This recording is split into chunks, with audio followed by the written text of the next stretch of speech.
This sermon series is on motherhood.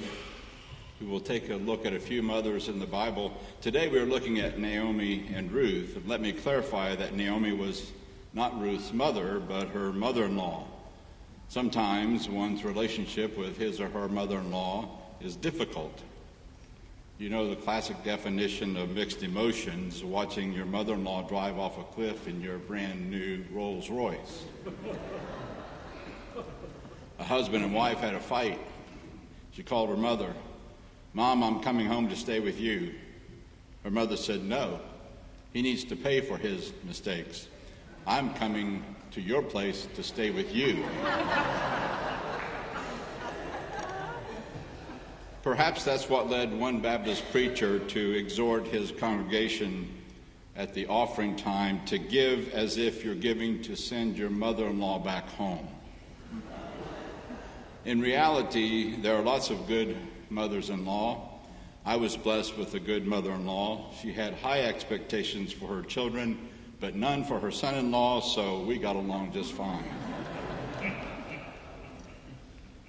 Let me give you a more complete picture of what is going on in this biblical story. Naomi's husband Elimelech moved the family from Bethlehem to Moab because there was a famine in Bethlehem.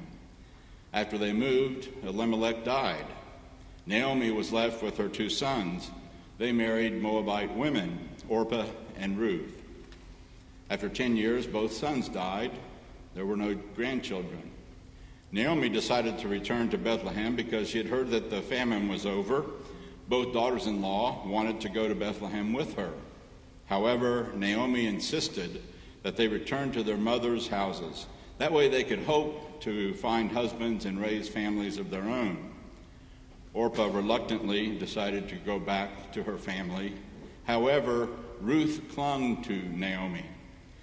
It is from Ruth that we hear one of the most beautiful expressions of loyalty and love in all of Scripture. Ruth said to Naomi, "Do not press me to leave you or to turn back from following you. Where you go, I will go. Where you lodge, I will lodge. Your people shall be my people, and your God, my God. Where you die, I will die. There I will be buried. May the Lord do thus and so to me, and more as well, if even death parts me from you." Naomi did not argue with her anymore. Ruth moved to Bethlehem with Naomi. Ruth deeply loved her mother-in-law. The two women had both grieved the loss of their husbands.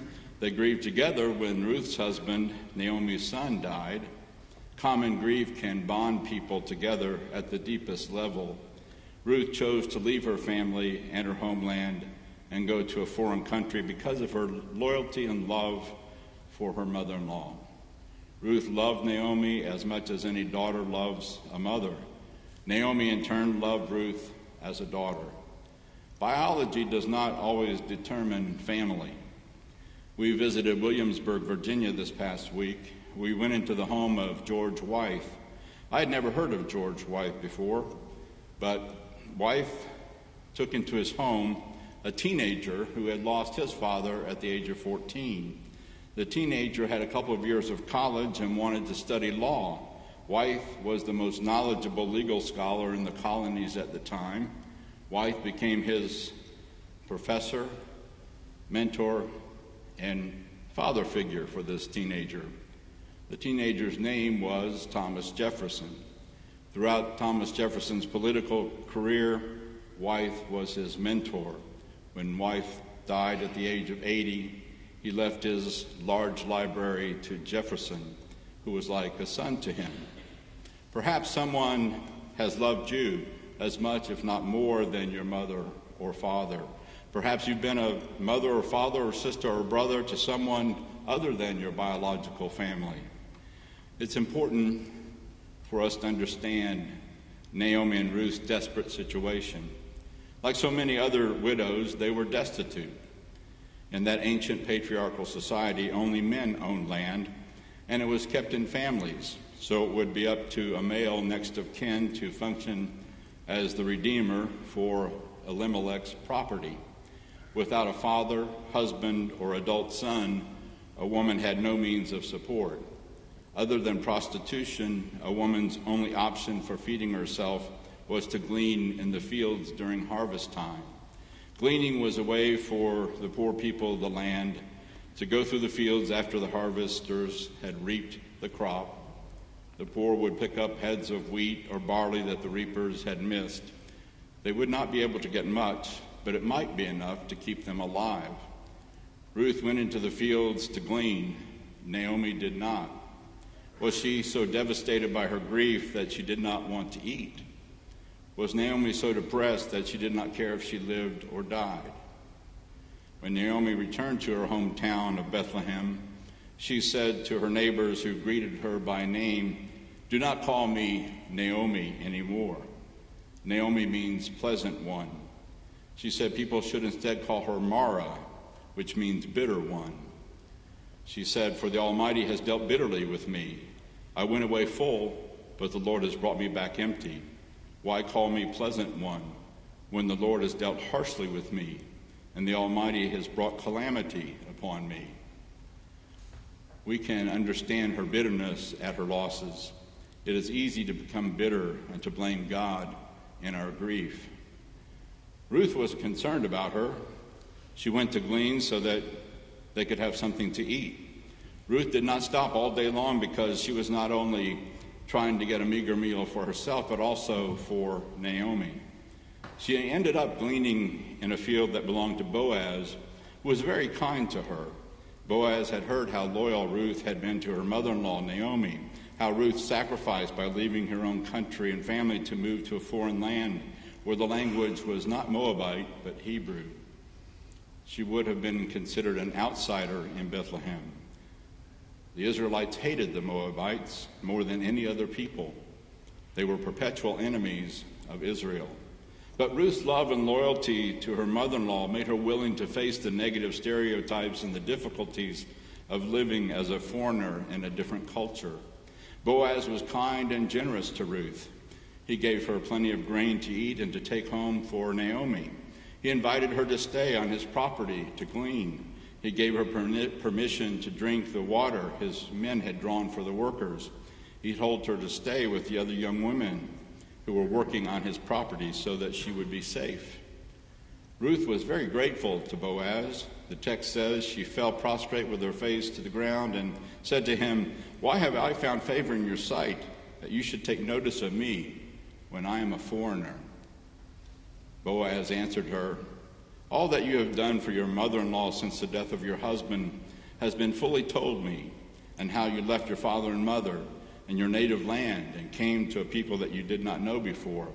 May the Lord reward you for your deeds, and may you have a full reward from the Lord, the God of Israel, under whose wings you have come for refuge." Boaz did not regard Ruth as a foreigner who was taking food that a poor Israelite might have gleaned. He knew what she had done for her mother-in-law. Reverend Dr. Martin Luther King Jr. in his dream speech said that he looked forward to the day when his children would not be judged by the color of their skin, but by the content of their character. Boaz was not judging Ruth as a foreigner or as the worst kind of foreigner, a Moabite. Rather, he recognized her character by her loving actions.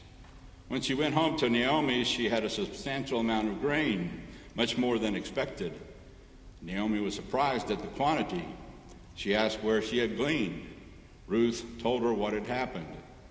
This act of kindness on the part of Boaz seemed to wake Naomi from her deep depression. Whenever we are kind to someone who is down, we are working with the Holy Spirit to lift them up. When Boaz showed kindness to her and Ruth, Naomi rose above her sadness. She said, "Blessed be he by the Lord, whose kindness has not forsaken the living or the dead." She saw that God had not abandoned her or Ruth. They had food to eat, thanks to the generosity of Elimelech's relative, Boaz. That gave Naomi hope. She wanted to help her daughter-in-law find security, which in that culture meant finding a husband and a home. Naomi devised a plan so that her daughter-in-law could gain that security. Naomi instructed Ruth to bathe I don't know how often they bathed, once a month or once a year. But anyway, she was to bathe, anoint herself with perfumed oils, and put on a nice dress.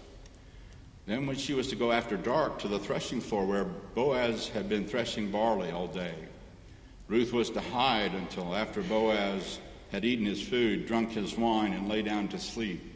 After he was asleep, Naomi told Ruth to uncover his legs and lie next to him. Some translations say uncover his feet. Uncovering a man's feet or his legs was a euphemism for having sex with him. Boaz was an older man, probably in his early 60s. Ruth was a young, attractive woman, probably in her mid-20s. Some commentators suggest that Naomi's plan would have been very risky. It could have backfired. Boaz could have been offended by this sexual advance. He could have rejected her as a common whore and informed the whole town. However, Naomi was confident that her plan would work. After all, Boaz was a man. Naomi was married and had raised 2 sons. She knew how men think. Boaz had already shown interest in Ruth. He complimented Ruth's loyalty to Naomi. He had been very generous to Ruth. While in theory, it might have been a risky plan, in reality, Boaz did not stand a chance. Naomi knew that Ruth's beauty, her youth, and don't forget the Chanel No. 5, would have rendered Boaz unable to say no to Ruth. She was to manipulate Boaz through simple seduction. Ruth knew what she was doing. She worked the plan to perfection. Ruth uncovered his legs and lay next to him.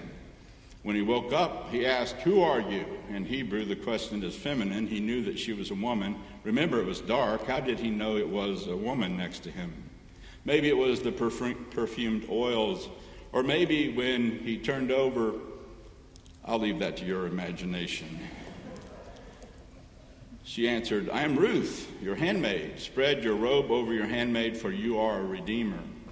For a man to spread his robe over a woman is another sexual expression. It means for a man to consummate a marriage. But there's another level of meaning, another way to translate what Ruth said. Spread your wing over me.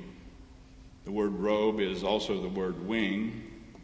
It's the same Hebrew word Boaz had used when he said to Ruth, "May you have a full reward from the Lord, the God of Israel, under whose wings you have come for refuge."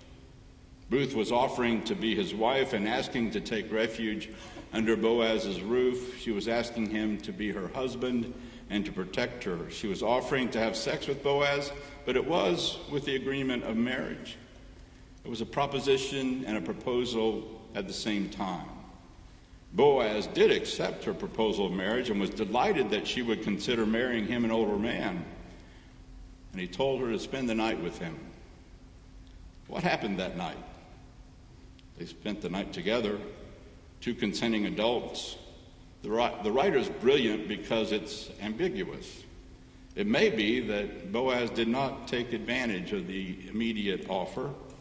There was a problem. Boaz did not have the first right to redeem Elimelech's property and to marry Ruth. There was another man who was a closer next of kin. The next morning, Boaz demonstrated his wisdom and skill at manipulation and got the closest next of kin to refuse to redeem the property and marry Ruth. So wealthy Boaz redeemed the property, married Ruth, and took care of Naomi. Ruth became pregnant and bore a son. They named him Obed. Naomi was ecstatic, as new grandparents usually are. Today, she would be going around showing everyone little Obed's pictures on her phone and posting dozens of photos on Facebook.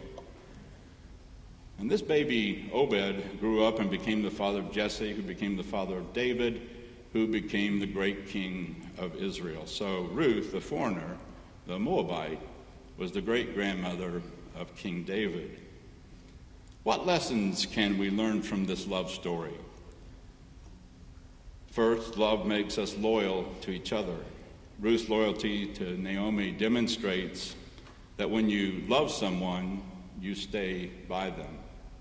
Second, love makes sacrifices. We usually think of mothers making sacrifices for their children. In this story, it is the daughter-in-law who makes sacrifices for her mother-in-law.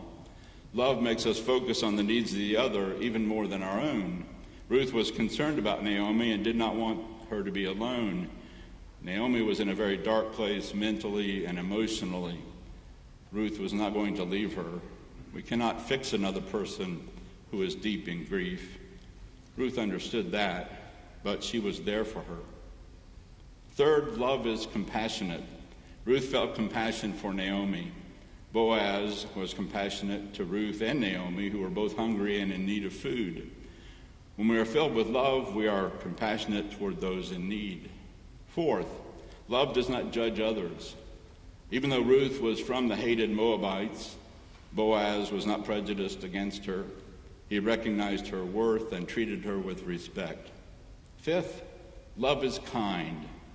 Loving expressions of kindness can turn someone's life around.